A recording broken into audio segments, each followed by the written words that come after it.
할렐루야. 이 시간 새벽교회 주일예배 나오신 여러분들을 진심으로 환영하고 또 축복합니다. 우리 시간 기도하심으로 예배 자리에 나아가도록 하겠습니다. 하나님 아버지 감사합니다. 오늘도 또 주님을 예배하기 위해 주님의 자리에 주님의 성전에 함께 나와왔습니다. 우리가 고백하는 찬양의 가사가 가다대로 우리의 삶에 나아가게 하시고 우리에게 선포되는 그 말씀 따라 살아갈 수 있는 우리 모두가 되게 하여 주시옵소서. 아직 주님을 모르는 이라 할지라도 계속해서 이 자리에 나와 주님의 진정한 사랑을, 예수님의 진정 십자가 사랑을 알게 되는 우리가 되게 하여 주시고, 주님을 아는 이들은 계속해서 이 자리를 더욱더 사모하며 이 자리를 소중하게 여기며 나아갈 수 있는 귀한 시간이 되게 하여 주시옵소서. 감사드리며 예수님의 이름으로 기도드립니다. 아멘. 함께 사도신경으로 신앙을 고백하며 나아가겠습니다. 나는 전능하신 아버지 하나님 천지의 창조주를 믿습니다. 나는 그의 유일하신 아들 우리 주 예수 그리스도를 믿습니다. 그는 성령으로 잉태되어 동정녀 마리아에게서 나시고 본요 빌라도에게 고난을 받아 십자가에 못 박혀 죽으시고 장사된 지 사흘 만에 죽은 자 가운데서 다시 살아나셨으며 하늘에 오르시어 전능하신 아버지 하나님 우편에 앉아 계시다가 거기로부터 살아있는 자와 죽은 자를 심판하러 오십니다. 나는 성령을 믿으며 거룩한 공교회와 성도의 교제와 죄를 용서받는 것과 몸의 부활과 영생을 믿습니다. 아멘. 우리 함께 기도해라는 찬양으로 이렇게 나누겠습니다.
하늘 문이 열리고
기쁜 마음으로 함께 박수 치시면서 지금 엘리야 때처럼 함께 고백하겠습니다.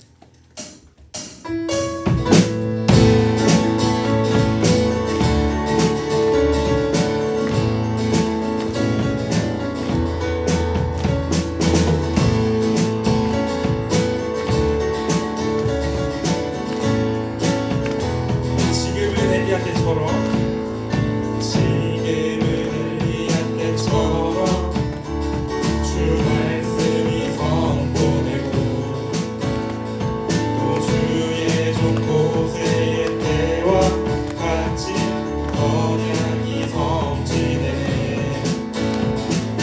전쟁과 기근과 비탄 환난 많이 다가와도 우리는 광야에 외치는 소리 주의 길을 예비야 오라 주님 구름 타시고 땅 밟을 때에 다시 오시네 모두 외치세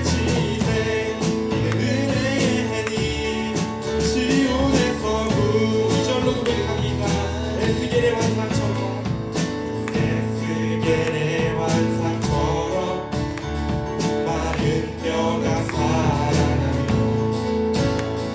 또 주의 종 다윗의 때와 같이 예배가 회복할 때가 이르러 추수할 때가 이르러 들판은 이어졌네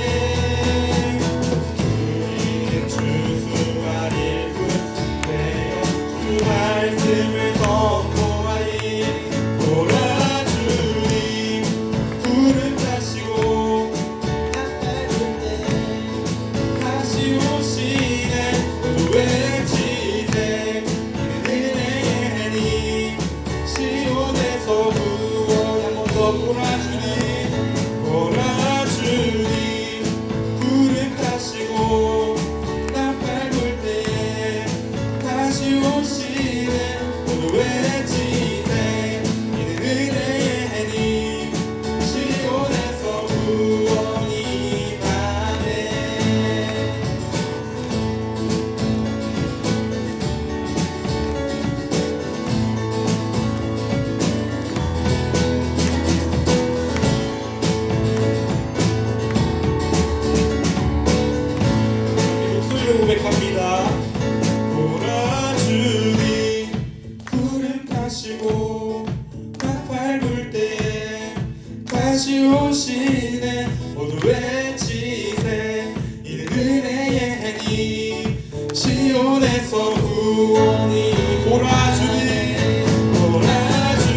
의지했던 모든 것 변해가고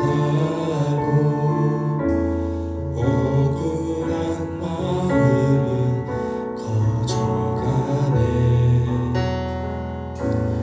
부끄럼 없이 살고 싶은 마음 주님이시네.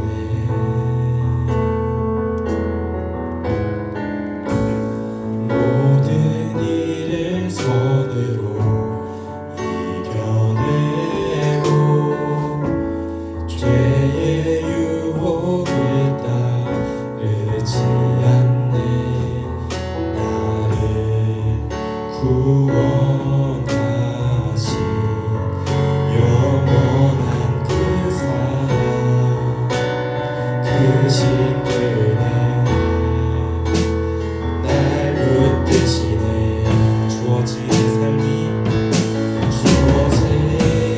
내 삶이 작게만 보여도 선하신 주 나를 이끄신 분의 중심을 보시는 주님만 따르네. 날 택하신 주만 의지해. 우리는 상황에 무너질지라도 예수 능력이 나를 붙드네. 보이지 않아도 주님만 따르네. 내 평생 주님을 노래하리라.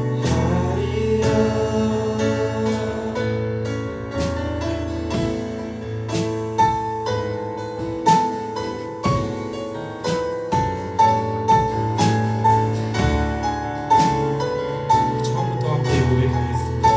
의지했던 모든 것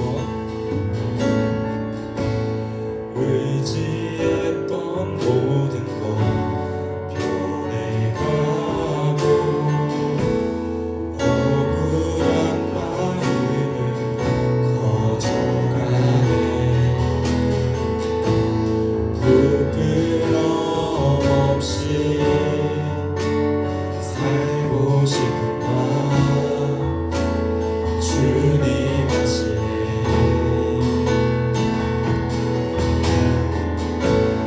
모든 일을 손으로 이겨내고 죄의 유혹을 따르지 않네. 나를 구원하신 영원한 그 사랑 그 신들의 날 붙드시네. 주어진 내 삶이 작게만 보여도 선하신 주 나를 이끄신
다 같이 아버지 사랑하십니다 찬양하심으로 2024년 11월 10일 주일 예배를 하나님 앞에 올려드리겠습니다.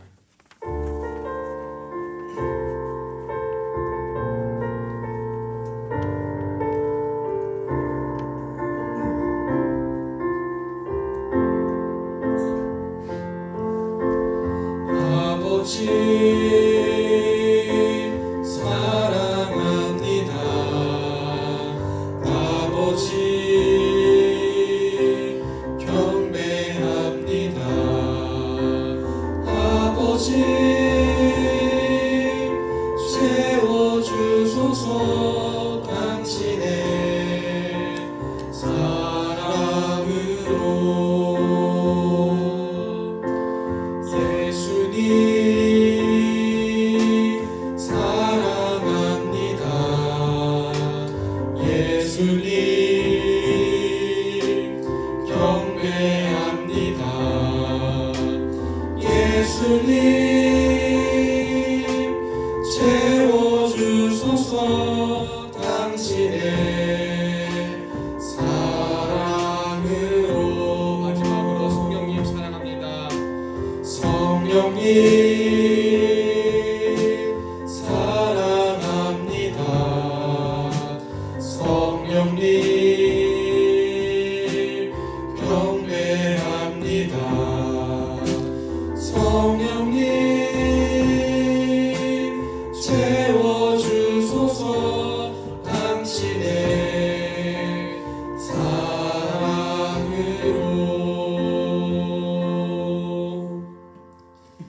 오늘 예배를 위해서 우리를 대표해서 김미숙 집사님 기도 인도해 주시겠습니다.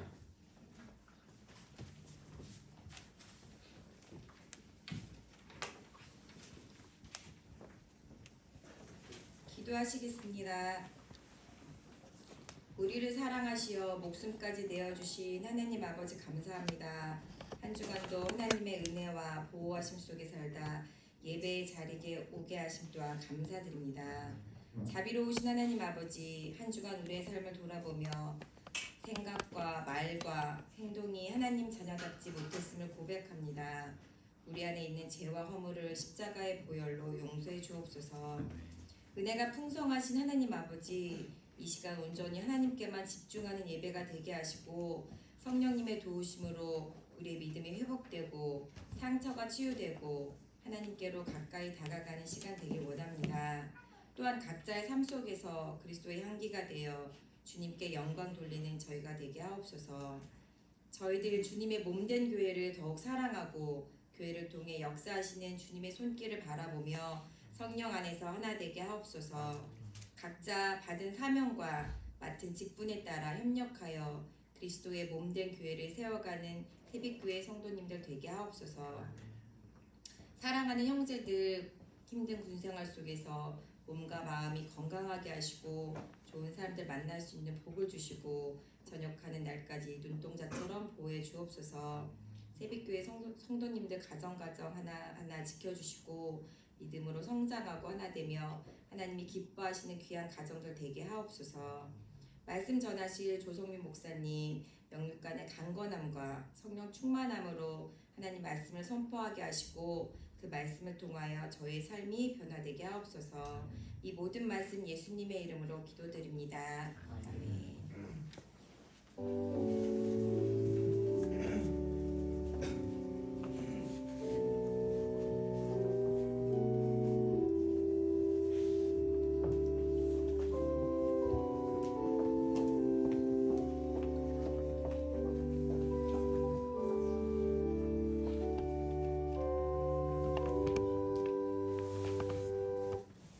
오늘 함께 나누실 하나님 말씀은 마태복음입니다.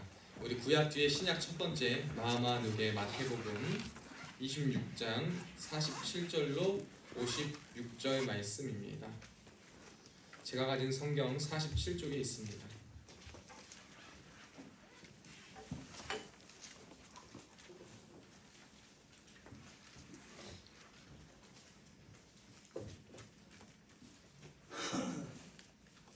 마태복음 26장 47절로 56절 말씀입니다.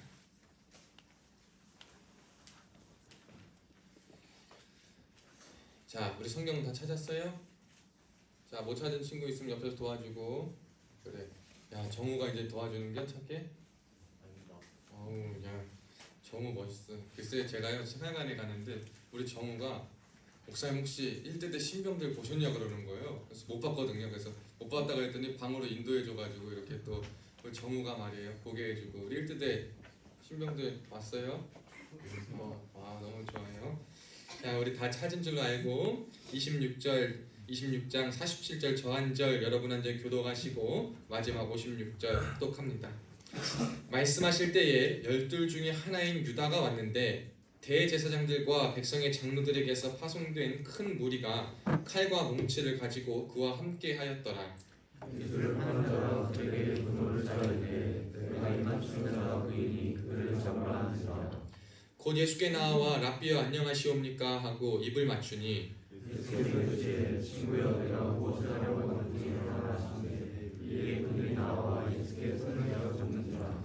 예수와 함께 있던 자 중에 하나가 손을 펴 칼을 빼어 대제사장의 종을 쳐 그 귀를 떨어뜨리니 이에 예수께서 내 칼을 한 입에 꽂으라. 칼에 달려있는 사람 달콤하니라. 너는 내가 내 아버지께 구하여 지금 12군단 더 되는 천사를 보내시게 할 수 없는 줄로 아느냐. 내가 만일 그렇게 하면 이 일이가 성경에 어떻게 이루어지느냐 하시더라. 그때 예수께서 무리에게 말씀하시되 너희가 강도를 잡는 것과 같이 칼과 뭉치를 가지고 나를 잡으러 나왔느냐. 내가 날마다 성전에 앉아 가르쳤으되 너희가 나를 잡지 아니하였도다. 그러나 이렇게 된 것은 다 선지자들의 글을 이루려 함이니라 하시더라. 이에 제자들이 다 예수를 버리고 도망하니라. 아멘. 오늘도 예배의 자리에 나오신 여러분들을 주님의 이름으로 사랑하고 축복합니다. 우리 좌우 앞뒤 양옆에 사람들을 보고 양손을 들고 손을 반짝반짝 흔들면서 샬롬 샬롬 인사합시다. 시작. 샬롬 샬롬. 샬롬. 예준이 지훈이 샬롬 샬롬. 샬롬.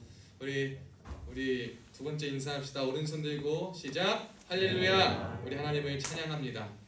저는 오늘 좌절된 계획이다라는 제목으로 여러분들과 함께 은혜를 나누고자 합니다. 군생활을 저도 이제 짧게 했지만 군생활 가운데 만나는 이제 간부님들 혹은 가족분들과 이야기하다 보면 공통적으로 하시는 이야기가 있어요. 그게 뭐냐면 가족 일정, 개인의 휴가 일정, 이러한 하루의 일과 여가 시간 이런 것들을 아무리 계획을 해놔도 계획대로 되지 않을 때가 참 많다라는 거예요. 우리가 군인의 신분으로 있을 때 간부님들과 그 간부님 가족들은 그냥 평소와 같이 몇 시부터 몇 시 일과하면 맞춰지겠지 이러한 기대를 안고 다른 사람들과 같이 살아가지만 나라나 부대나 어떤 비상 상황, 긴급 상황, 작전 이런 게 갑자기 생기면 내 계획이 어떻게 중요하고 아무리 이런 거와 상관없이 그 계획에 따라 움직여야 되기 때문에 계획대로 되지 않는 일들 그리고 시간을 마음대로 사용하지 못한다라는 것을 보게 됩니다. 그럼에도 불구하고 이것이 개인의 자유와 어떠한 자유에 대한 억압으로 보일 수도 있고 좀 자유를 누리지 못하는 것처럼 보일 수 있지만 그럼에도 불구하고 간부님들과 그 가족분들이 군생활을 계속할 수 있도록 돕고 영위해 나가는 이유는 무엇이냐? 군인이라는 신분 자체가 나라를 위해서 나라에 묶인 존재임을 알고 그 나라를 위해서 안보, 어떠한 모든 측면에서 가장 그 군과 나라를 위한 일정과 상황이 최우선시 되어야 한다는 것을 군에 올 때에 그것을 이미 알고 다짐하고 각오하고 왔기 때문에 가족들도 아쉽고 서운할 때도 있지만 그 계획에 따라줄 수밖에 없고 간부님도 역시 그러한 계획에 따라 사는 것 같습니다. 그러다 보면 어떨 땐 처음 장단을 맞추기 어려워서 휴가도 못 가고 그렇지만 또 시간이 지나고 점차 적응하면 여유가 갑자기 생기거나 하면 그때 이제 또 휴가를 여가 시간을 즐기는 것도 보게 됩니다. 병사들도 마찬가지죠. 20대의 가장 귀한 시간을 1년 6개월이라는 군대에 묶여서 있는 것. 1년 6개월간의 시간을 우리가 세속적인 관점에서 따지면 얼마나 아깝고 얼마나 헛되이 돌아가는 시간인 것 같아요. 그렇지만 우리는 대한민국 국민으로 태어났고 대한민국에서 정말 38선 하나로 그어진 저 북한 땅에서는 누릴 수 없는 것을 이 대한민국 우리 조국에서 태어났다는 이유로 누리고 그래서 그 안보적인 차원에서 또한 나라의 특수한 상황으로 인해서 남성들이라면 군대에 와서 있어야 하는 그러한 사명감이 있기 때문에 1년 6개월간 우리가 더 세상 가운데 값지게 보낼 수도 있지만 이 안에 묶여 있고 우리의 계획이 어떻게 보면 좀 어그러지고 연기되는 것도 보게 될 때가 많이 있습니다. 그런데 여러분, 군대 1년 6개월 갔다 와서 삶이 인생이 망했다라고 하는 사람들이 과연 많이 있을까요? 저는 그런 사람들은 많이 못 본 것 같아요. 오히려 군에 갔다 와서 힘들고 했지만 뭐 시간이 지나서 기억이 미화돼서 그런 거일 수도 있지만 군대 갔다 와서 오히려 그 시간 가운데 값진 것을 배우고 깨달아 나가는 사람들도 많이 보게 됩니다. 우리는 지금 당장 지금 모든 우리의 눈앞에 보이는 것이 우리의 전부다라고 생각하며 우리의 모든 것이 지금 눈앞에 펼쳐지고 이루어지는 모든 것들이 끝이고 전부다라고 생각하며 사는 경향이 있습니다. 사람이라면 누구나 다 그런 마음과 그런 생각을 가지고 사는데요. 과연 우리 예수님을 따르는 그리스도인들에게 있어서도 과연 그러한 마음을 가지고 그러한 생각을 가지고 사는 것이 옳은가라고 했을 때 저는 단언 말할 수 있습니다. 전혀 옳지 않다라는 것입니다. 우리의 생각과 우리의 계획이 좌절될 때도 있고 낙심될 때도 있고 실패할 때도 있고 소망을 보지 못할 때도 우리는 살아가면서 분명히 많은 일들을 겪을 때가 있습니다. 하지만 결코 그러한 상황들이 우리의 결국을 만들어내지 못한다는 사실을 저와 여러분은 분명히 기억하며 살아가야 할 줄로 믿습니다. 우리가 그 사실을 모르면 우리는 삶에서 계속 도망가고 회피하고 숨고 동굴을 찾아서 어디론가 떠나서 사회 가운데 있지 못하고 홀로 살다가 외로이 살다가 바른 삶을 살지 못하고 영혼육이 병들어져가는 인생이 된다는 것을 우리가 기억해야 합니다. 따라서 저는요, 저와 여러분이 좌절된 계획이 어떠한 때든지 있다 하든지 간에 그것이 전부가 아니고 끝이 아님을 기억하면서 그 뒤에 역사하실 하나님을 바라보고 기대하며 달려나갈 수 있는 우리 모두 되시기를 주님의 이름으로 축복합니다. 그래서 오늘 그 본문을 가지고 한번 이야기를 해볼까 합니다. 여러분, 오늘 본문은 여러분이 잘 아시는 구절이에요. 뭐냐면 예수님께서 이제 십자가에 매달리시기 전에 잡히시는 장면입니다. 여러분, 예수님이 십자가에 못 박히시기 전에 잡히시던 그 장면인데 굉장히 가슴 아픈 것은 예수님과 함께 동행했던 12명의 제자 중에 한 사람인 가룟진 유다가 예수님을 팔아 넘겼습니다. 예수님을 호시탐탐 노려가지고 음해하고 죽이려고 하는 세력들에게 동조하고 그들에게 예수님이 있던 장소와 예수님이 어떠한 분이신가를 알려주어서 저자가 예수니 저자를 잡아가시오 라고 할 수 있는 그러한 빌미와 가장 큰 역할을 한 사람이 다른 사람도 아니라 제자 중에 한 사람이었던 가룟진 유다였어요. 여러분이 유다가요, 예수님의 반대편들과 한 편을 먹어가지고 예수님께 입을 맞추어서 내가 입 맞추는 자가 예수다, 저자를 잡아가면 된다라는 계획을 만들고 실행했습니다. 그래서 그 예수님이 이제 곧 잡히시려는 그때 그 가룟진 유다 말고 다른 제자들, 특별히 오늘 본문에 예수와 함께 있던 자 중에 하나라고 51절에는 기록하고 있는데 요한복음 말씀을 보면 그가 베드로였음을 우리는 알게 됩니다. 베드로는 그 예수님 옆에 서서 하나의 칼을 펴가지고 대제사장 예수님을 잡으러 왔던 세력 중 하나의 종을 딱 쳐버렸습니다. 그래서 그 귀가 떨어져 잘려나갔어요. 근데 그 모습을 보고 예수님은 그렇게 말씀하십니다. 칼을 도로 집어 넣어라. 예수님은 자신의 제자들에게 내 호위무사가 되어주고 내 모든 것을 다 내 목숨을 잘 지켜줘 라고 부탁하신 것이 아니라 오히려 마음 한켠에는 내가 제자로서 예수님에 대한 사랑과 헌신과 충성의 마음을 보이기 위해서 그래도 예수님을 사랑하는 마음을 보여주기 위해서 예수님을 대적하고 쫓으러 오는 사람에게 유다는 배신하고 대적들은 예수님을 배신한다 할지라도 나는 칼을 들어 예수님을 지키겠습니다라는 마음의 표현을 이 베드로는 했었을 거예요. 그런데 그런 베드로에게 예수님은 예상과는 다른 대답을 하십니다. 칼을 집어넣어.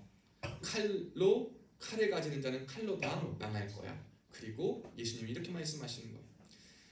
베드로야, 너는 내가 지금도 하늘의 아버지께 구해서 천사를 12군단보다 더 되는 천사를 보내게 하면 그게 불가능할 것으로 보이냐? 라고 말씀하십니다.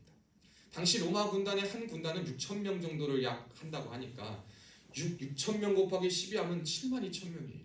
72,000의 천사가 예수님을 옹유한다 하면 누가 와서 그걸 이기겠습니까? 예수님은 분명히 그렇게 하실 수 있다라고 말하면서 그럼에도 불구하고 성경이 이루어지는 것 때문에 나는 가만히 있는 것이다 라고 말씀하십니다. 여기서요, 제자들이 조금 깨달았으면 좋았을 텐데 제자들은 깨닫지 못합니다. 제자들은 이 말을 듣고 어떠한 반응을 했냐? 56절 하반절에 볼까요? 이에 제자들이 다 예수를 버리고 도망하였다. 가히 실로 충격적인 이야기입니다. 유다만 예수님을 배신한 줄 알았더니 나머지 제자들도 다 예수님을 버리고 도망했다라고 해요. 여러분, 왜 도망갔을까? 저는 왜 도망갔을까 이렇게 생각해 보면 그 제자들이 도망가는 이유가 그거였던 것 같아요. 예수님을 향했던 기대와 예수님을 향한 예수님을 바라보던 목적이 그들의 뜻과 기대와 바람대로 흘러가지 않고 오히려 이제는 끝, 더 이상 희망과 소망은 예수님과 함께 있을 때 없다라는 생각을 가졌기 때문이에요. 육안의 관점으로 한번 봅시다. 우리의 스승된 지도자 어떤 사람들이 어디에 갇혔다라고 봅시다. 감옥에 갇히면 그와 함께 교제하고 그와 함께 어떤 일을 할 수 있겠습니까? 없겠습니까? 이제는 신분상 모든 상황상 그와 함께 할 수가 없는 거예요. 그런데 안타까운 것은 그렇게 예수님이 하나님의 아들이요 놀라우신 기적과 은혜를 베푸시고 말씀 외에 능력이 있으신 분임을 안 그 제자들 역시 왜 수많은 체험을 직접 보고 동행하면서 알고 겪었음에도 불구하고 왜 예수님이 하나님의 말씀을 응하게 하려 나는 잡혀갈 것이다 라는 뉘앙스의 말을 비치셨을 때 그들은 왜 제자들이 다 예수님을 버리고 도망갔느냐라는 거예요. 그들에게는 예수님의 계획과는 다른 자신들의 계획이 있었던 거예요. 그 자신들의 계획을 통해서 자신들의 뭔가 목적을 성취하고자 하는 그러한 동기가 있었기 때문인 거예요. 예수님 그 자체, 예수님이 그토록 복음서에 말씀하시던 하나님의 미리 되어라. 나를 따르는 자는 섬기려 해야 하고 섬김을 받으려 하지 않고 오히려 종이 되어야 하고 그들과 함께 해야 한다. 낮은 자가 되어야 한다. 높아지지 말아야 한다. 라는 이 예수님의 말씀을 그 당시에는 그냥 좋은 말 결과 예수님과 함께 있으니 다 이루어진 것 같이 내 것이 된 것처럼 마치 예수님이 내 스승이니까 그 스승을 따르는 나는 그 스승과 똑같은 지위와 위치에 있는 실력을 가진 사람인 것처럼 생각하고 있었을 거예요. 근데 막상 실로 지도자 되신 예수님이 붙잡혀 가시니까 제자들은요 붙잡히신 주님을 보게 된 거예요. 근데 얼마나 안타깝습니까? 여러분이 붙잡히신 주님에 주목했다라는 것은 물리적인 모습에만 그의 눈이 밝았다라고 이야기할 수 있는 거예요. 제자들은요 예수님께서 하나님의 뜻을 이루신다라는 그 하나님의 큰 계획을 이루신다라는 그 뜻을 보지도 못하고 알지도 못하고 듣지도 못했고 오직 자신들의 계획과 목적을 이루기 위한 어떠한 하나의 지름길로서 예수님을 그동안 생각했기 때문에 붙잡히신 주님, 더 이상 하실 수 없는 것 같은 상황에 주님이 계시자 주님을 떠나 다 도망가 버리고 만 거예요. 여러분 참 기가 막힌 일입니다. 여러분 도망갈 수 있습니까? 없습니까? 갈 수 있을 것 같아요. 여러분도 그럴 수 있지 않겠습니까? 도망갈 수 있을 것 같아요. 이렇게 우리가 따르고 우리를 이끌고 인도하실 것 같은 그 분이 죽어버리시러 가고 재판받으시러 가고 이제는 나오지 못할 것 같은 상황에 처해 있다면 우리 역시 도망갈 것 같습니다. 하지만 그럼에도 불구하고 예수님께서는 이 제자들과 나중에 함께 하셨고 다시 나타나시는데 여러분 이 제자들이 도망갔던 이유를 우리는 다시 한번 봐야 되는 거예요. 가장 이 제자들을 도망가게 했던 그 목적은 뭐냐면 자기 중심적인 모습이 그 안에 가득 차 있었기 때문인 것입니다. 여러분 우리가 예수님의 말씀과 가르침을요 옆에서 듣고 아무리 백날 천날 듣고 외우고 있다 하더라도요 내 마음에 그 가르침이 들어와서 변하지 않고 깨지지 않고 들으려 하지 않고 완고한 내 마음의 목적과 마음이 그 자리에 가만히 자리 잡고 있잖아요. 그러면 백날 천날 좋은 말들이 다 들려도요 그게 작용을 절대 못합니다. 왜? 내 안에 완고한 목적 하나가 그대로 있기 때문에. 근데 그 완고한 목적은 뭐냐? 자기 중심으로부터 비롯된 목적이다라는 거예요. 내가 이렇게 해봐야지 자기 이익, 자기 유익, 자기 중심적 사고에서부터 비롯된 그러한 완고한 목적과 목표 의식들이 내 안에 가장 깊숙이 자리 잡기 시작하면 우리가 아무리 예수님의 말씀을 듣고 깨우치고 안다 하더라도 그것은 진정으로 변할 수 없고 거듭날 수 없음을 오늘 말씀은 우리에게 보여주는 거예요. 여러분, 우리가 마음속에 있는 완고한 이러한 목적들을, 완고한 자기 중심성들을 예수님의 십자가 앞에 깨트려야 할 줄로 믿습니다. 이 제자들이 그동안 예수님과 구약 성경을 통해 배워서 하나님의 크신 뜻은 고난받는 종이요 메시아로 오신 그분이 우리를 계속해서 우리의 죄를 짊어지고 가실 모습이구나 라는 사실을 알았으면 인간적으로는 슬프겠죠. 인간적으로는 두려울 수 있겠죠. 인간적으로는 떨어져 있는 외로움을 탈 수 있겠죠. 그리고 어떻게 해야 되지? 말씀은 성취됐지만 어떻게 하실지 고민하고 기대하면서 두려우면서 두려운 마음으로도 기도할 수 있겠죠. 그런데 그들은 그런 마음이 전혀 없었던 거예요. 정작 주님을 따르는 제자들 역시 자기 중심적 사고를 버리지 못하고 완고한 마음을 버리지 못하니까요. 자신들이 끝이라라고 보이는 상황이 눈앞에 펼쳐지자 그들은 예수님 떠나 다 도망가 뿔뿔이 흩어져 버리고 만 거예요. 여러분, 이것이 굉장히 안타까운 상황이면서 저와 여러분에게 굉장히 경종을 울리는 메시지인 것 같습니다. 그들에게는요, 자신들이 예수님을 통해 설정하고 예수님을 통해 이루고자 할 계획이 세팅되어 있었고 그 계획이 그들의 인생의 전부였고 어쩌면 그들이 예수님을 따르기로 한 그 전부 첫 마음이 변해서 예수님을 통해 얻을 것들이 예수님을 따르는 자신들의 계획 전부였기 때문에 그것이 가장 최고였고 그것이 가장 최선의 계획이었고 그것이 가장 마지막 계획이라고 그들의 인생 속에 생각했기 때문에 예수님이 붙잡혀 가시는 모습을 보자마자 그들은 도망가기 시작했던 거예요. 사랑하는 여러분, 그럼 우리는 한번 질문해 봐야 됩니다. 지금 우리의 삶에서는 무엇이 전부인가? 여러분의 삶의 지금 전부는 무엇인지를 한번 질문해 봐야 될 줄로 믿습니다. 제자들은 예수님을 따른다고 했지만 예수님을 통해서 얻을 수 있는 다른 어떠한 것들, 예수님과 함께하는 즐거움들, 하나님의 뜻보다는 훌륭한 스승과 선생과 좋은 일들, 위대한 일들을 하는 것이 그를 통해 얻는 것들이 그들의 전부였고 그들의 목적이었기 때문에 그들은 거기서부터 저기에 반하는 실제를 마주하자 그들은 도망갑니다.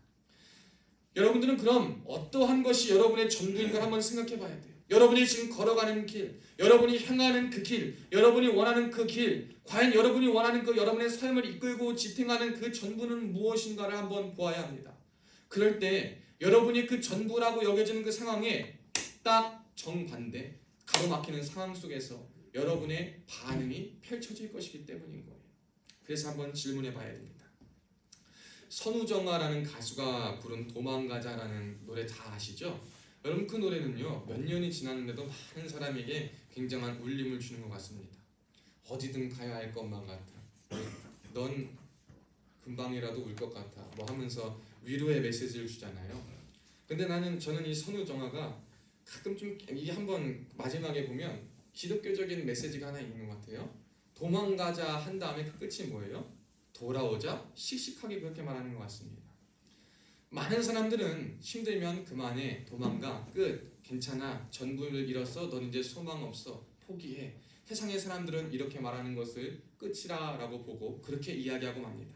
하지만 저와 여러분은 예수님을 믿지 않습니까? 오늘 이 제자들이요, 비록 예수님이 십자가에 못 박히시러 가는 그 길에 많은 사람들에게 잡혀서 이제 붙잡히신 그 상황에 돌아가서 도망갔지만 부활과 그 부활을 통한 승리의 사건을 맛본 이후 그들은 참된 모습으로 돌아왔음을 보게 됩니다. 여러분, 우리가 생각했을 때 여러분이 생각한 그 계획과 인생의 목적 속에서 뼈아픈 실수와 실망과 좌절과 어려움을 만날 때가 있어요. 버겁고 힘들고 감당하기 어려워서 이미 도망간 상황이 돼 있을 수도 있습니다. 어떤 사람들에게는요, 제가 사회에서 보니까 군대가 도피처더라고요. 자기는 세상에서 더 이상 삶을 살기 힘들어서 군대에 와서 좀 쉼을 얻고 싶어서 군에 오는 사람도 있더라고요. 우리가 어디든지 우리의 삶의 어떤 문제 때문에, 어떤 이유 때문에, 어떤 어려움 때문에 우리는 삶이 벅차고 힘들고 어려울 때가 있어요. 기대하는 것과 다른 길로 펼쳐지고 더 이상은 소망은 없다라고 여겨지는 상황을 맞이할 때가 있어요. 그럴 때 우리는 도망가기 십상입니다. 사랑하는 여러분, 그런데 도망가신 여러분이 있다면 여러분, 주님 앞으로 다시 한번 돌아올 수 있기를 주의 이름으로 축원합니다. 도망갈 수 있는 건 어떤 경우냐? 부활하신 주님, 죽음을 이기시고 승리하신 그 주님을 만나야지만 그때 도망간 자들이 다시 돌아올 수 있다는 사실을 기억할 수 있기를 주의 이름으로 축복합니다. 여러분 예수님이 역시 그때 도망가실 수 있었지만 도망가지 않고 천사를 부르지 않으신 이유는 하나님의 계획을 알고 하나님의 뜻을 알기에 하나님의 뜻을 믿기에 그런 것입니다. 그 뜻은 무엇이냐? 죽음이라는 거예요. 여러분 생각에 죽음이 과연 새로운 소망의 창구가 될 것 같습니까? 죽으면 끝 아닌가요?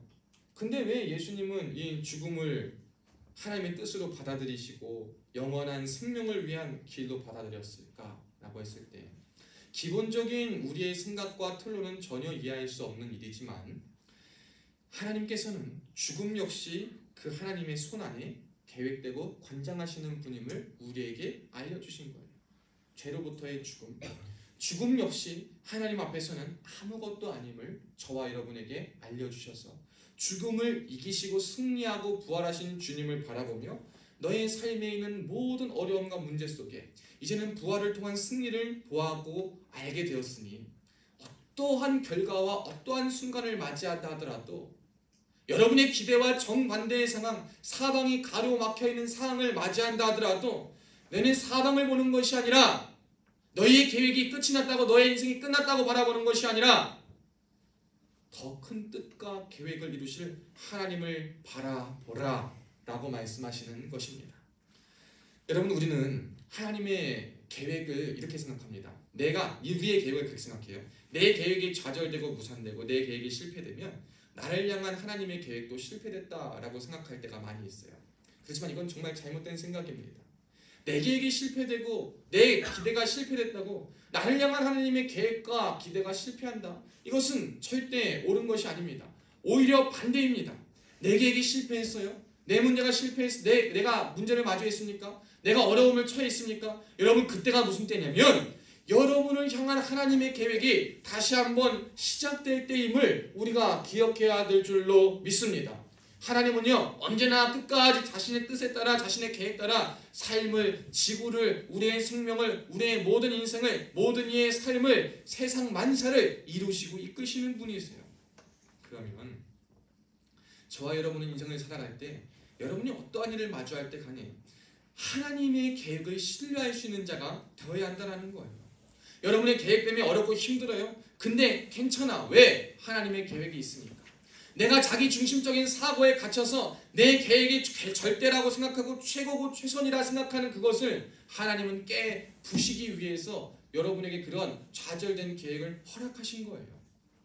우리가 그 좌절된 계획을 맛보지 않으면 인생의 주인이 내가 다 돼가지고 하나님 안에서 큰 은혜를 경험하지 못하고 내 안에서 내가 할 수 있는 일로 칼을 가져서 칼을 가지는 자는 칼로 망한다고 했지만 칼을 갖고 싶어서 무기를 갖고 싶어서 도구를 갖고 싶어서 얼마나 애쓰고 노력하고 힘쓰는지 몰라요. 그런 저와 여러분의 인생에 주님 친히 계획 가운데 찾아오셔서 사방이 가로막힌 것 같은 일을 펼쳐주십니다. 근데 그때 우리는 위를 보면 위는 뚫려 있구나. 위는 뭡니까? 하나님의 계획은 영영이 있구나. 나를 향한 하나님의 계획은 실패하지 않았구나. 나를 향한 하나님의 계획은 죽지 않았구나. 이것을 볼 수 있게 되는 것입니다. 여러분 하나님이 이러한 것을 누구에게 역사하시냐면요. 하나님의 자녀된 자들에게만 역사하십니다. 사무엘하 7장 14절 말씀에 보면 그런 말씀이 있어요. 다윗 왕국과 다윗에게 하나님이 언약의 약속을 주실 때 그렇게 얘기합니다. 이제는 내가 너의 아버지가 되고 너는 나의 자녀가 됐으니 네가 잘못하면 내가 징계하겠다. 이렇게 말합니다. 징계는 언제 이루어질 수 있느냐? 부모 자녀 간의 관계에서만 이루어지는 것이 징계입니다. 그렇다면 거꾸로 생각해 봅시다. 하나님이 여러분의 삶에 간섭하시고 좌절된 계획을 통해 하나님의 계획을 보게 하시기 위함이다 라는 것은 뭐냐? 너는 하나님의 자녀다 라는 말을 거꾸로 말할 수 있는 거예요. 너는 하나님의 자녀다 라는 말이 거꾸로 들리면 어떻게 되냐? 나를 향한 하나님의 계획과 뜻이 있구나. 그럼 나는 그것을 신뢰하면 되겠구나 라고 생각하면 된다는 거예요. 미국의 유명한 존 파이퍼 목사님은 그런 말씀을 하셨습니다. 하나님은 최악의 상황에서도 하나님 외에는 아무도 보지 못하는 수많은 일을 하고 계신다 라고 말씀하셨어요. 우리는 우리의 자기 중심적인 사고와 완고한 마음에 갇혀 있으면 그 틀을 벗어나 생각하지 못합니다. 이 틀을 벗어나기 시작하면 도망가고 실패하고 끝났구나라는 잘못된 생각을 갖고 거기에 사로잡힐 때가 너무나도 많이 있는데 그럴 때 우리는 내가 보지 못하고 아무도 보지 못하는 그때에 일하고 계시는, 수많은 일을 하고 계시는 하나님을 바라볼 수 있는 지혜를 가져야 한다라고 말씀하시는 거예요. 여러분, 우리가 우리의 계획과 우리의 모든 것이 실패되었을 때가 언제냐? 다시 한번 말씀드리는데 하나님의 계획을 온전히 신뢰할 때입니다. 여러분, 절대 도망가지 않으시기를 주의 이름으로 축복합니다. 여러분, 상황에서 모면하고 도망하려는데 애쓰지 마세요. 상황을 피하고 그냥 지나가려는데 급급하지 마십시오. 그것은 하나님이 여러분에게 원하시는 모습이 아닙니다. 로마서 8장 28절에 보면 하나님의 사랑하여 부르심을 입은 그 자들에게는 모든 것이 협력하여 선을 이룬다라고 말합니다. 모든 것은 무엇입니까? 모든 상황, 여러분이 실패를 겪는 그 상황까지도, 여러분이 어려움이라 겪는 그 상황까지도, 여러분은 최고와 최선과 끝이라고 생각한 그 상황까지도 하나님은 그 모든 것을 협력하여서 가장 아름다운 하나님의 선으로 이루신다라는 것을 우리가 기억해야 됩니다. 예레미야 29장 11절에서도 주님은 그렇게 말했어요. 포로 70년의 생활 가운데에 하나님의 뜻이 왜 포로냐, 왜 어려움을 겪냐 라고 말하는 이스라엘 백성들을 향해 너희를 향한 나의 생각은 재앙이 아니요 평안이니라, 너희에게 미래와 소망을 주는 것이니라 라고 예레미야 29장 11절을 통해서 저와 여러분에게 은혜의 말씀을 하고 계실 줄로 믿습니다. 저는 요즘 많은 사람들을 보게 돼요. 하나님 앞에서 하나님께서 그를 향한, 자신을 향한 계획과 뜻을 보지 못한 채 그냥 자신이 생각하기에, 자신이 바라보기에, 자신의 인생 가운데에 몇 가지 일을 겪고 자신이 생각했을 때 큰 일을 겪었을 때 그것이 계획대로 안 되자 자신의 삶을 포기하고 자신의 삶을 저버리고 소망과 희망을 갖지 못한 채 넘어져 있는 많은 사람들을 보게 됩니다. 저는 그들에게 말하고 싶어요. 절대 여러분의 인생은 끝나지 않았다. 절대 여러분의 삶은 실패하지 않는다 라는 이 사실을 분명히 기억했으면 좋겠어요. 단 언제?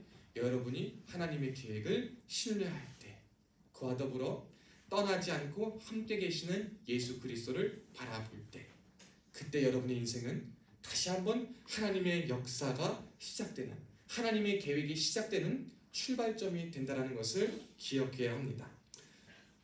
좌절된 우리의 계획은요 결코 끝이 아닙니다. 여러분, 예수님이요 사랑하는 하나님의 자녀들에게 나타나서 약속, 언약이라는 약속을 주실 때 하나님이 항상 하신 말씀이 있어요. 뭐냐면 내가 너와 함께 하신다라는 말입니다. 하나님은요 저와 여러분과 언제나 함께 하시는데, 우리가 이 함께 하시는 주님을 알고 깨우치고 보기 위해선 내 안에 그 아까 말했던 완고함이 깨져야만 보일 수 있는 거예요.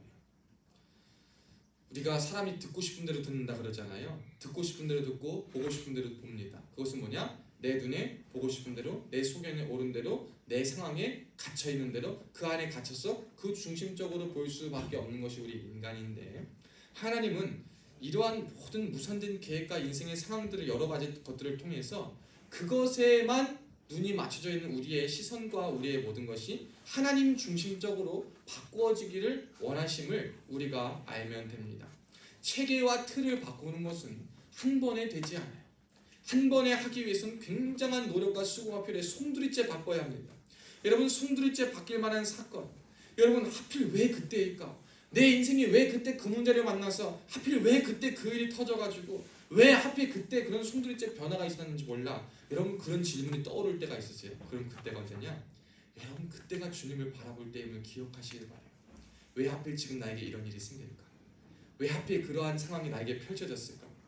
왜 내 인생을 송두리째 바꿀 일이 왜 지금 펼쳐지는가? 왜 하필 지금인가? 왜 하필 이때인가? 라고 했을 때 여러분에게 답은 이미 알려집니다. 무엇이냐? 하나님이 나를 찾으시는구나. 내가 내 모습, 내 자기 중심적인 모습에서 벗어나 하나님 중심적인 모습으로 살아가기를 원하시는구나. 하나님을 바라보며 살기를 원하시는구나 라는 이 사실을 깨우쳐 주시기 위함을 여러분 순간순간 고백할 수 있기를 주의 이름으로 축복합니다. 오히려 우리가 생각해보면 그래요. 나를 향한 하나님의 계획을요 수포로 돌아가게 하고 무마시키는 것은 무엇인가 라고 했을 때 우리는 상황의 변수들, 생활의 변수들, 갑작스레 들이닥치는 상황들, 계획의 무산 등이 우리의 계획을 나를 향한 하나님의 계획을 무산시키고 수포로 돌아가게 하는 것 같지만 여러분 절대 그렇지 않아요. 오히려 베드로가 그 대제사장의 종의 귀를 탁 치는 것, 그것이 하나님의 계획을 수포로 돌아가게 하는 일이 된다라는 거예요. 내가 든 칼, 내가 든 마지막 몸부림, 계획과 다른 변수가 나타났을 때 내가 가진 힘으로 실력으로 해결하려는 그것들이 우리의 계획을 성취하고 이루려 하는 것이 아니라 오히려 나를 향한 하나님의 계획을 말짱 도루묵으로 변하게 할 수 있는 그러한 역할을 한다는 것을 우리가 기억했으면 좋겠습니다. 여러분 절대 하나님께서는요 하나님의 계획을 여러분을 통해 이루어가길 원하십니다. 그때 우리가 해야 할 것은 무엇이냐면 내가 든 칼과 무기와 할 수 없는 무기력과 도망가서 떨어지고 싶고 외면하고 싶은 이러한 모든 상황에서 벗어나서 뭐 하는 거냐? 주님을 찾는 거예요. 우리가 할 수 있는 것은 그거예요. 그러한 모든 상황을 만날 때 우리에게 정답은 딱 그거예요. 떠나지 않고 나와 함께 하시는 주님을 바라보는 것, 그리고 그분이 나를 향한 분명한 계획이 있음을 신뢰해서 매일 뭐 하는 거예요? 믿음의 발걸음을 걸어가는 것입니다. 어떤 사람들은 그렇게 이야기합니다. 그렇게 생각합니다. 그래, 도망가지 않고 주님을 바라보면 돼. 어떻게 바라보냐? 여러분 어떻게 바라보고 어떻게 나아가겠습니까? 힘들고 아프고 좌절된 이 시간들을 이겨내고 버텨내고 살아내는 것이 주님의 뜻입니다. 우리는 주님이 상처를 치유해주시고 회복시켜 주시면 모든 것 다 없애주신다고만 생각하는데 주님은 그것이 아니에요. 우리를 더 하나님의 계획과 목적에 쓰시기 적합하게 만들기 위해서 우리를 더 강하게 단련시키십니다. 상황들을 통해서 계획들을 통해서 우리를 더 든든하고 더 튼튼한 십자가의 군병으로 만들어가길 원하십니다. 그때 우리가 해야 될 일은 그것을 감내하며 살아내는 것입니다. 이 시대에 왜 많은 사람들이 도망은 가고 그리고 돌아오는 것 같은데 하나님의 뜻을 알지 못하고 하나님 앞에 있지 못하느냐? 살아내는 것은 하고 싶지 않기 때문인 거예요. 많은 이들이 노래합니다. 많은 이들이 주일에 와서 말씀을 믿는다고 합니다. 많은 이들이 기도합니다. 그런데 기도한 대로 살아내지 않아요. 기도하면 끝난 줄 압니다. 말씀 읽고 깨우쳤으면 끝난 줄 압니다. 그대로 말씀을 적용하여 살고 싶은 마음은 없습니다. 어려움을 받고 싶은 마음은 없어요. 또 그러한 어려운 상황과 계획이 무산되는 상황이 마주하면 또 도망가길 원합니다. 그리고 예수님은 용서해 주시니까 또 예수님께 돌아오면 되겠지. 또 돌아온다라고 말합니다. 여러분 이러한 상황이 반복되면 여러분 이러한 상황 속에서 우리 하나님이 여러분을 통해서 가장 크고 위대한 계획의 역사가 점점 지연되고 다른 방식으로 변질된다는 것을 우리가 기억했으면 좋겠습니다. 여러분 살아내야 합니다. 어렵고 힘듭니까? 도망가지 마세요. 끝이 아닙니다. 힘들고 어려울 거예요. 버티기 힘들 수 있어요. 그런데 그때 무엇을 해야 되냐? 그때 함께 하시는 주님을 꼭 바라보면서 승리할 수 있는 믿음의 실력이 갖춰지기를 주의 이름으로 축복합니다. 하나님이 쓰시는 그 사람들의 특징은 뭐냐? 하나님과 독대하는 시간, 하나님과 홀로 있는 시간, 하나님을 의지하는 시간이 있다라는 거예요. 여러분에게 믿음 생활을 하면서 그러한 시간이 없다라는 것은 아직 여러분이 제대로 서지 않았다라는 사실을 반증하는 겁니다. 하나님과 정확하게 정말 밀접하게 관계를 가지며 그 안에 바로 서기 위한 모든 자들에게는 오직 한 분 되신 하나님만 바라보며 하나님과 함께하는 고독한 시간, 외로운 그 시간이 분명 있어야 되는 거예요. 여러분 그 시간을 버텨내시길 주의 이름으로 축복합니다. 결코 여러분에게 그런 상황을 만드신 하나님은 재앙을 주시려는 것이 아닙니다. 제자들에게 있어서 오늘 상황이 보여지는 것은 이제 예수님은 붙잡혀서 끝이 났구나. 그들의 기대와 생각으로는 예수님에게 더 이상 바랄 것이 없고 예수님을 통해 이룰 것이 없구나 라고 보일 수 있지만 예수님은 그러한 모든 것을 아심에도 불구하고 자신을 팔려는 제자에게 팔려주셨고 자신들을 버리고 간 제자들을 그냥 두셨고 그렇지만 십자가상에 매달려 부활하여 다시 살아나셔서 그때에 자신을 버렸던 그 제자들에게 다시 가셔서 사명을 주시고 그것을 통해서 회복시키시고 그것을 통해서 다시 한번 그들이 마주할 예수님의 얼굴을 마주하지 못할 여러 가지 감정 속에서도 예수님은 괜찮다 말하시며 그것을 겪어내게 하시고, 그리고 그 감정들을 앞으로 예수님을, 부활하신 예수님을 만난 그 이후의 삶에 다시 한번 살아내기로 도전을 주시고 깨우쳐 주시고 울림을 주셨던 것처럼, 저와 여러분의 삶에서 어려움이 있을 때 부활하신 주님을 다시 한번 만나서 그 부활하신 주님이 여러분에게 주시는 그 믿음과 희망과 소망의 메시지를 듣고 어려운 삶을, 믿음의 걸음을 내디디면서 극복하고 승리하여 도망가고 회피하는 자 되지 않으시기를 주님의 이름으로 축복합니다. 이 시대는 사회의 가장 큰 병도, 영적인 가장 큰 병도 무엇이냐? 자기 중심적인 것입니다. 하나님은 그분의 자녀된 자들에게요, 자기 중심적인 모습에서 탈피하기를 원하십니다. 그게 탈피되지 않으면 병든 세상을 고칠 방법이 없습니다. 병든 교회가 고쳐질 방법도 없습니다. 우리의 병든 관계와 사랑도 회복될 수 있는 모든 것이 없습니다. 여러분, 자기 중심적인 모습에서 벗어나십시오. 여러분의 계획을, 여러분의 인생을, 여러분의 스스로의 틀에 갇혀서 보는 모습을 벗어낼 수 있는 믿음의 눈이 펼쳐지길 축복합니다. 그게 보여야지만 여러분, 우리는 인생을 살아갈 수 있는 거예요. 좁은 길을 걸으며 밤낮 기뻐할 수 있는 이유도 거기에 있는 거예요. 우리의 삶의 전부가 나를 향한 하나님의 계획이 되고 나와 함께 하시는 주님이 되어서 그 주님과 함께 믿음의 걸음을 한순간 한순간 살아간다면 그 인생은요, 사람의 눈으로는, 우리의 기대로는 좌절된 것 같아 보이지만 가장 크고 가장 아름답고 가장 위대한 그 하나님의 계획이 그 자를 통해서 펼쳐지고 이루어짐을 우리가 기억해야 될 줄로 믿습니다. 사랑하는 성도 여러분, 저는 모두가 여러분 이러한 도전을 가질 수 있는 자들이 되시기를 주의 이름으로 축복합니다. 주님 앞으로 돌아옵시다. 도망한 자들 있으십니까? 회피한 자들 있으십니까? 도망하려고 작정한 자들 있으십니까? 피하기로 마음먹은 분들 있으십니까? 여러분, 주님께로 돌아오시길 바랍니다. 여러분을 향한 주의 계획을 바라보며 여러분과 함께 하시는, 물 가운데로 지날 때도 내가 너와 함께 할 것이요 불 가운데 지나갈 때도 불이 너를 사르지 못할 것은 내가 너와 함께 하신다 약속하신 그 주님의 말씀을 믿음으로 말미암아 함께 동행하면서 승리할 수 있는 우리 모두 되시기를 주님의 이름으로 축복합니다. 기도하겠습니다. 살아계신 하나님 아버지, 감사합니다. 오늘 말씀을 통해 우리의 삶과 우리의 모습 속에 보여지는 좌절되고 실패하고 여러 가지 계획대로 되지 않은 일들 속에서 그것이 결코 끝이 아님을 알게 하시니 감사합니다. 우리의 생각의 끝이 하나님의 계획의 끝이 아니게 하여 주시옵고, 우리의 믿음의, 우리의 틀이, 우리의 한계가 하나님의 계획을 틀에 갖추는 도구가 되지 않을 수 있도록 우리를 붙들어 인도하여 주시옵소서.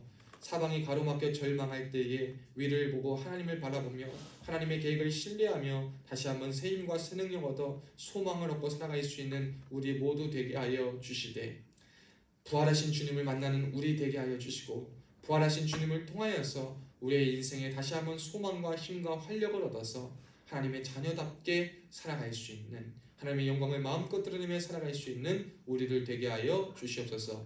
특별히 그러기 위해선 자기 중심적인 완고한 모습과 마음들이 깨쳐져야 합니다. 하나님, 우리의 모든 완고함들이 깨쳐지게 하시옵고 부셔지게 하시옵고 자기 중심적인 사고에서부터 벗어나서 주님 중심이요, 하나님 중심이요, 말씀 중심이요, 교회 중심이요, 사랑 중심이요, 믿음 중심으로 살아갈 수 있는 은혜의 자녀들 되게 하여 주시옵소서. 주께서 함께 하심을 믿고 감사드리며 살아계신 예수님의 이름으로 간절히 축복하며 기도하옵나이다. 아멘. 우리 찬송가 50장 1장 부르면서 헌금 봉헌하겠습니다.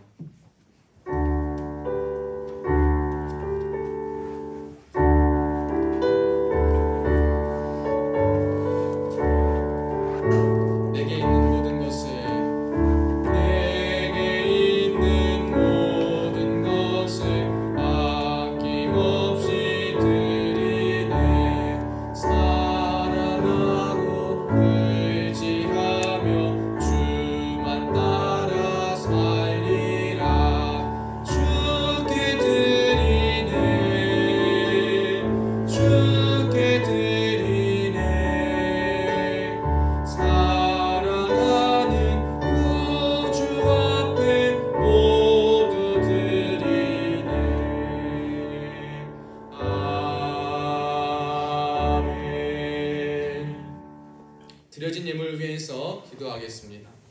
기도합니다. 살아계신 하나님 아버지, 감사합니다. 복된 주님의 날을 맞이하여 주님 앞에 나온 하나님의 자녀들 주님 기억하시고 붙들어 주사 은혜 가운데 살아갈 수 있는 힘과 용기 더하여 주시옵소서. 이들이 인생 가운데 만나는 여러 가지 어려움과 여러 가지 절망적 상황 속에서도 그것이 결코 끝이 아님을 기억하며 하나님의 소망으로 삼아 나를 향한 하나님의 계획을 바라볼 수 있는 수단과 도구가 되게 하여 주사 그 안에서 하나님 주신 은혜와 복을 몽땅 누려받으며 자녀의 길을 걸어갈 수 있는 모든 자들 되게 하여 주시옵소서. 특별히 이 자리에 나올 때 빈손으로 나오지 않고 하나님 앞에 하나님의 것을 드린 손길들이 있습니다. 우리 하나님 예물의 종류대로 받아 주시옵고 하늘 보좌 문을 활짝 열어주시고 축복하여 주시되 아버지 불을 기업으로 상속받게 하시옵고 하늘의 신령한 복과 땅의 기름진 복으로 차고 넘치도록 흔들 안겨서 만배로 체험하는 역사만 있게 하여 주시옵소서. 귀한 힘을 쓰여질 때에 아버지 나라 확장되게 하여 주시옵고 하나님만 무한 영광 받아 주시옵소서. 감사드리며 살아계신 예수님의 이름으로 간절히 축복하며 기도하옵나이다. 아멘. 광고 말씀 보겠습니다. 여러분 우리 광고 말씀 봅니다. 다음 주는요 우리 교회에서 기독교 절기 우리 추석 명절 설 명절이 있는 것처럼 교회에도 절기 명절이 있습니다. 그 큰 상대 명절 중에 하나인 추수감사절로 보냅니다. 추수감사절은 미국에서 온 전통이긴 하지만 한 해 동안 우리에게 베푸신 하나님 은혜의 결실들을 기억하면서 그것에 감사하며 드리는 예배입니다. 다음 주에는요 예배 끝나고 밥 먹으러 안 가도 돼. 이 주에서 우리 저번에 삼겹살 맛있게 거먹은 거 있죠. 삼겹살과 목살 마음껏 많이 거먹을 거니까 그때 삼겹살 파티 및 잠깐 레크레이션 조별 레크레이션 잠깐 진행되고 활동이 있으니까 다음 주에 교회를 또 와야겠어요? 안 와야겠어요? 지원아? 와야 됩니다. 와야 되지? 저 아는 형제들도 데리고 와야 되겠어요? 안 데리고 와야 되겠어요? 데리고 와야 되겠죠? 우리 저기 재서가 지원이 데리고 와. 알겠습니다. 지원이 데리고 오시면 됩니다. 추수감사주에 강단 장식 및 꽃꽂이, 과일 장식 및 꽃꽂이 등으로 섬기시고 싶은 마음이 있으시다면 헌물 또는 헌금으로 섬겨주시면 됩니다. 혹여나 헌물하실 분들은 미리 말씀해 주시면 토요일날 강단 장식할 때에 조금 준비하는데 좀 더 용이할 것 같습니다. 참고하도록 하겠습니다. 다음 주는 새벽 예배 화요일부터 목요일 6시 30분에 있고 수요 예배 18시 30분에 있습니다.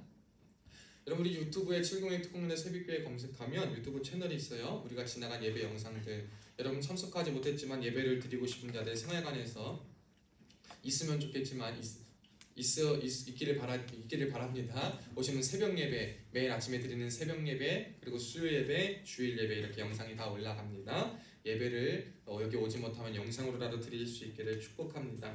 나라 민족과 701 특공대 군 새빛교회와 저 우리 성도님들 이웃 가정을 위해 기도하는 우리 모두 되시기를 축복합니다. 우리 지금 한번 다리에서 일어나 보겠습니다. 자리에서 한번 일어나시고 우리 옆에 있는 분들과 함께 인사합시다.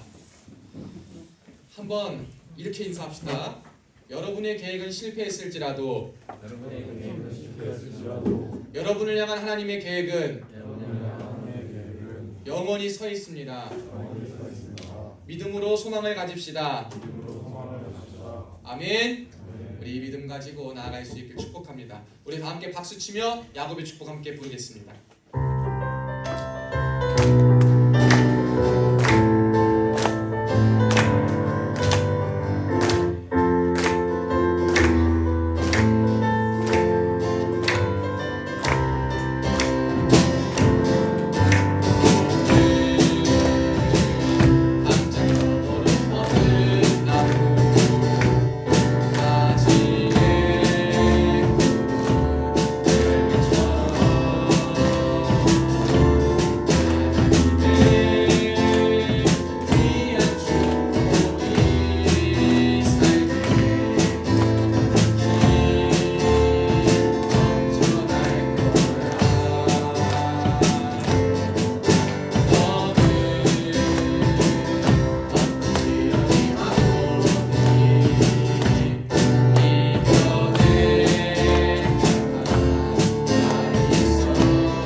그리스도의 은혜와 하나님 아버지의 극진하신 사랑과 성령님의 감동 감화 위로 교통 충만하신 은혜가 오늘 말씀을 듣고 비록 우리가 삶이 버겁고 믿음을 지키기 힘들고 마음이 완고하여 자기 중심적인 사고로 갇혀서 삶의 현장에서 여러 가지 모양으로 도망가고 좌절하고 실패하고 낙심할 때도 많이 있지만 그때가 주님이 나를 부르시는 때요, 그때 부활하신 주님을 만나 나를 향한 주의 계획을 바라볼 때 승리하고 다시 한번 소망을 가질 수 있음을 기억하며 믿음의 발걸음을 내딛기로 다짐하는 사랑하는 성도들 머리머리 위에 지금으로부터 영원토록 함께 있을지어다. 아멘. 감사합니다.